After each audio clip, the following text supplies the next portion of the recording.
আপনি কারোর কাছ থেকে টাকা লোন নিয়ে তাকে আপনার জমিটা দিলেন, যে ভাই টাকা যে নিলাম এটা যে তোমাকে আমি দেব, গ্যারান্টি কি? গ্যারান্টি হলো জমিটা তোমার কাছে থাকুক, আমি মেরে খাবো না, এটা তোমার কাছে আমার গ্যারান্টি হিসেবে থাকুক। বন্ধকটা হলো গ্যারান্টির জন্য।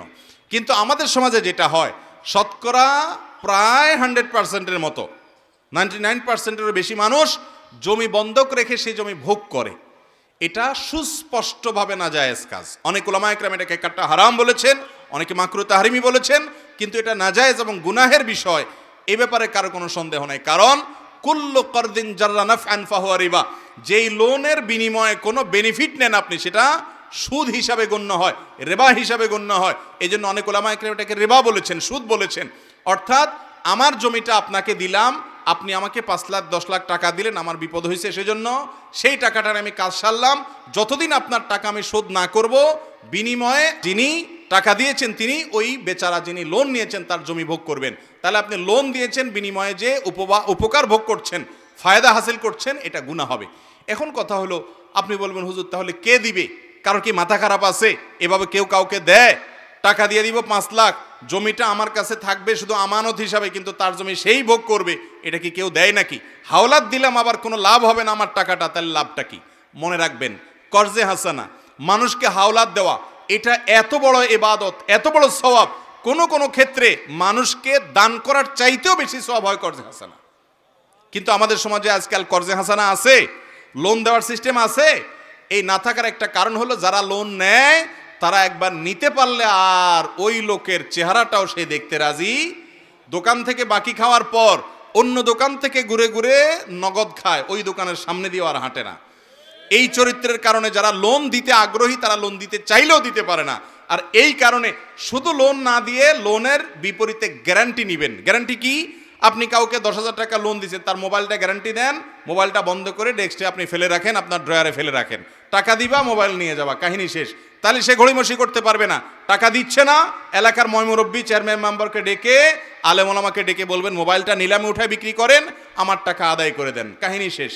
তাহলে সেক্ষেত্রে আপনার লোনও দিলেন, লোনটা আদায়ও হলো, কোনো ভয় থাকলো না। ইসলামের সব সমস্যার, সকল সংকটের সমাধান আছে, শুধু আমরা আমল করি না। অতএব লোন দেওয়ার অভ্যাস গড়ে তুলবো তো ইনশাআল্লাহ। মনে রাখবেন, শুধুমাত্র স্বার্থের চিন্তা করলেই হবে না যে আমার লাভ কি আসলো। লাভ হলো আল্লাহর কাছে আপনি সওয়াব পাবেন, বিনিময় পাবেন। বিদায় খোলাসা কথা হলো, জমি বন্ধক রেখে সেটা ভোগ, যিনি টাকা দিয়ে জমি রেখেছেন তিনি ওইটা জমিটা ভোগ করতে পারবেন না। জমি থাকবে তার কাছে গ্যারান্টি হিসাবে, যার জমি ভোগ তিনি করবেন।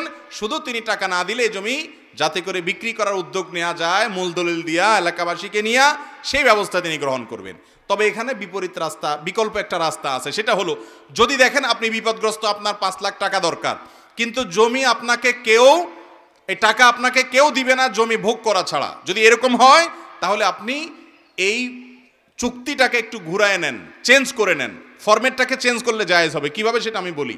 যারা কট নেন, ফরম্যাটটা হবে এরকম, ধরুন কথার কথা, ওনার জমি আমার টাকা, আমি ওনাকে 5 লাখ টাকা দিলাম, উনি আমাকে জমি দিল। আমরা বলবো এটা কট না, এটা বন্ধক না, এটা নিচ্ছি আপনার কাছ থেকে আমি ভাড়া হিসাবে। আপনার 10 কাঠা জায়গা আছে, 1 বিঘা জায়গা আছে, 5 লাখ টাকা আমি আপনাকে এখন অগ্রিম দেব, এই জমিটা আমি ভাড়ায় নেব।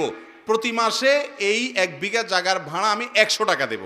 দুই পক্ষ রাজি হয়ে 2 টাকাও ধরতে পারে, এটা তাদের ব্যাপার। 100 টাকা, 200 টাকা বা 50 টাকা ভাড়া থাকলো প্রতি মাসে, বছরে 1200 টাকা ভাড়া থাকলো। 5 লাখ টাকা যে দিলাম এটা হলো ভাড়ার অগ্রিম, তাহলে এটা হলো জমি ইজারা। ইজারা মানে ভাড়া দেওয়া। ভাড়া দিয়ে টাকা নেওয়া জায়েজ আছে, যে আমি আপনাকে ভাড়া দিলাম, এবার আমার জমি আপনি চাষ করে খান বা যা মনে চায় করেন, জমি ভাড়া দিয়ে দিছি। ভাড়া দিলে যিনি ভাড়া নিয়েছে তিনি যা ইচ্ছে তা করতে পারবে। অতএব ভাড়া নিয়ে উনি ভোগ করবে, আর টাকা যিনি দিয়েছেন ওনার ওই টাকাটা থেকে যেই কয়দিন উনি টাকাটা পরিশোধ না করবে ততদিন পর্যন্ত ভাড়াটা কাটতে থাকবে, লামসাম ভাড়া থাকবে, যাতে কোনো অসুবিধা না হয়। 5 বছর পরে উনি পরিশোধ করছেন, তাহলে মাসে 100 টাকা করে ধরলে বছরে 1200 হয়, 5 বছরে 5 12 60 হয়। ওই 5 লাখ থেকে 6,000 টাকা বাদ যায়, বাকি টাকা পরিশোধ উনি করে দিবে। তাহলে উভয়ের জন্য হালাল হবে। সিস্টেমটা বুঝতে পারছেন? যদি ভাড়া হিসাবে নেওয়া দেওয়া করেন তাহলে জায়েজ হবে, কিন্তু বন্ধক হিসাবে জায়েজ হবে